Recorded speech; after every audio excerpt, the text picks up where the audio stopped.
आमा, आज नानी आउँदै हुनुहुन्छ? आउने हो। ला बर्बादै हुने भयो नि, खत्तम भयो अब। सबै सक्ने भए। अनि कतिखेर आउने रे आमा? खोइ अघि नै कि अब त आइपुग्ने बेला भयो नि। ला आइपुग्ने बेला भयो ल। ल आमा। लौ किन कुदेकियो? ला सबै लान्छे देखि पनि। सबै लुकाउँछु। सबै पो लान्छे त। देखिन्छ भने सबै लान्छे। एउटै राख्दिनँ मेरो सामानहरू पनि। कहाँ दिन्छु मैले महँगो महँगो यस्तो राम्रो विदेशबाट ल्याएको फाउन्डेसनहरू सबै लान्छे। मेरो लुगा पनि लान्छे होला। अब के गर्ने होला त? चाबी लाउँदा पनि चाबी पनि के लाउनु? सबै लान्छे अब लुगाहरू त। होस् बरु लुगाहरू त। मेरो मेकअप गर्ने सामान चाहिँ दिन्न त्यसलाई। कहाँ लुकाउँला फेरि? लुकाउने ठाउँ पनि छैन। सबै देख्छ फेरि खोजी निन्दा गरेर सानो खोजी गर्दिनँ। कहाँ चाहिँ लुकाउने होला त? यहाँ लुकाउँछु। यहाँ त देख्दिनँ। अहिले आयो भने फेरि सबै खत्ता खत्ता राख्छ। यहाँ पनि खत्ता खत्ता राख्छ। लुगाले छोप्नु पर्यो। अनि यति भएपछि देख्दिनँ होला।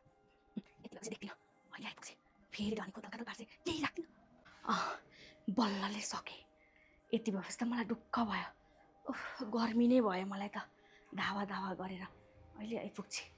आमा आइपुगे जस्तै छ। ए नानी आइपुगिस् त? आइज न भित्रै। आमा भाउजू कहाँ जानुभयो? खोइ तेरी भाउजू त्यतै भित्रतिर कता होली। किचनमा होली किचनमा। ए हो ल ल ल। फेरि यो पनि कुद्दै गई। कहाँ गयो? कहाँ गइन् फेरि? गर्नु पर्यो नि। ओहो कस्तो राम्रो लुगा जस्तो छ। यो पनि पेन्ट रहेछ नयाँ ल्याएको रहेछ क्या। यो पनि हाल्छु। अन्त ल्याएको रहेछ कति राम्रो। यो पनि लगाएँ मैले। कुर्ता सुरुवालहरू पनि रहेछ। सबै लाउने हो।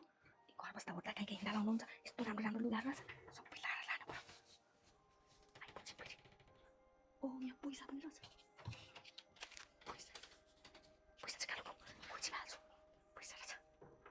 मेकअपको सामान पनि सक्यो क्या हो? लान्छु। थाहा फेरि।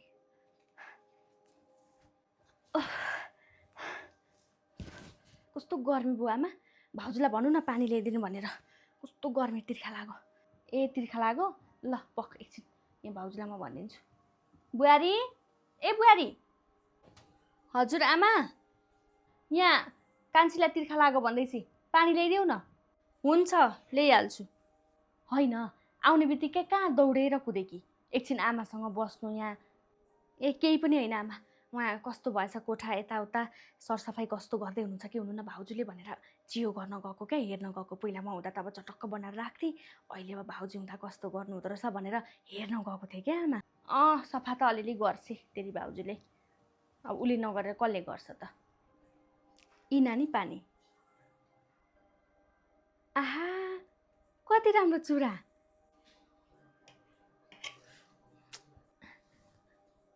तपाईँलाई खासै सुहाएन। के देख्नु हुँदैन।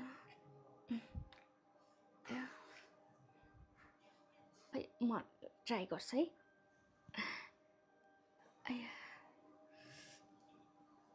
यस्तै गर्छु रे त।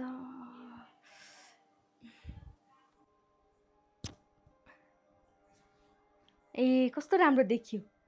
हेर्नु आमा मलाई कति राम्रो देखियो चुराले। आहा हो त। कति राम्रो देखेको तेरो हातमा।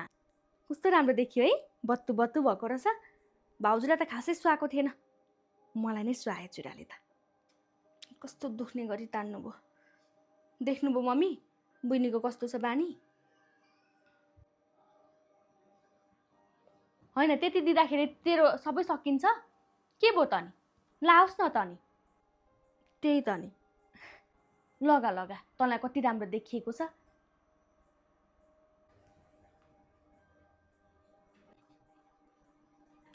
अब आफू किचनमा त आएँ नि। उता कति थोक सोरिसकेको नि। कतितिर भ्याउनु हेर्नु पर्यो। सबै लगिसक्यो होला। ओके के चाहिँ लग्यो होला। मैले भनेकै थिएँ नि। हेर लुगा पनि लगिछ। यहाँभित्र भएको एउटा तन्दा थियो त्यो पनि लगिछ। मेकअपको सामान त लुकाएँ नि। लुगा लुकाइन। लुगा लगेर मरि चाहिँ कति चाहिँ बेहुरा चाहिँ सकेको। कस्तो चोर्ने छोरी जन्माएको म त। हेर सबै सामान लगेर म त आज चाहिँ मम्मीलाई यो कुरा नगरी छोड्दिनँ। म अति भइसक्यो मलाई। आमा तपाईँको छोरीलाई सम्झाउने भने सम्झाउनु। नत्र भने मैले सम्झाएँ भने नराम्रो होला नि। फेरि के गरेर मेरी छोरीले चाहिँ? तपाईँको छोरीले के चाहिँ गरिनन् भन्नु न। सबै दराजमा भएको मेरो लुगा, नयाँ नयाँ जुन जुन लुगा छ त्यो लगेर जानुभएछ। अनि तन्दा अस्ति भर्खर किनेको तन्दा थियो 2-3 वटा, त्यो पनि छैन। कति चाहिँ चोर्नी हो, चोर्नी पनि। चोरी होइन, के चोरी तेरो चाहिँ? हेर्नु आमा, म चाहिँ यति साह्रो अति चाहिँ सहन सक्दिनँ। एउटा सीमा हुन्छ सहनेको पनि। धेरै ठुल्ठुलो कुरा नगरे बुहारी। अब लगियो होला नि उसलाई मन परेर के सामानहरू। अब त्यति जाब लाँदाखेरि तेरो सबै सकिन्छ र? के किन लगे जस्तो ठुल्ठुलो कुरा गर्छ, सबैलाई सुन्ने गरी बोल्दै आउँछ चोर भनेर। तपाईँले जहिले पनि यसरी नै छोरीको गल्तीलाई लुकाउँदै जानुभयो भने छोरीले के गर्ने हो त्यो थाहा छैन। आज त यहाँ घरमा माइतमा आफ्नो माइतमा गर्नुभयो, भोलि अर्काको घरमा यस्तो सुन्न देख्न नपरोस्, मैले भनिदिएको छु।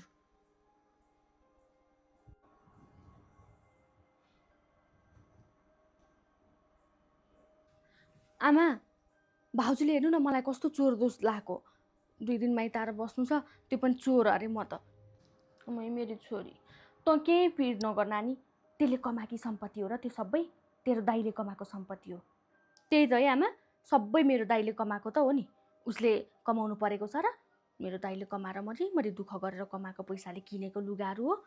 मलाई उल्टो चोर लोस्। त्यसको एउटा कुर्ताहरू त लगे नि, के चाहिँ लगेर? अझै लैजा, अझै के भेट्छ सबै लाँदा पनि हुन्छ। त्यसले कमाएकी हो र? सबै तेरो दाइले कमाएको पैसा हो। दिने होइन कहिले, आफै जानेर दिने भए पो सधैँ आफूले यताबाट लानुपर्छ। अनि नलगेर के गर्नु, उताबाट के ल्याइस् तेरो माइतीबाट भन्दा चाहिँ के भन्नु? यसरी लान पाउँछु र त अनि उता देखाउन पाउँछु त? तेरो दाइले कमाएको पैसामा ढलिमली गरेर बसेकी छे अनि ठुल्ठुलो कुरा गर्छे। ल आमा, अहिले म जान्छु, उता पनि मेरो टन्नै काम छ। म अहिले जान्छु है। जान्छु र छोरी, तिमीलाई कसरी पठाउनु, बस्दा हुँदैन?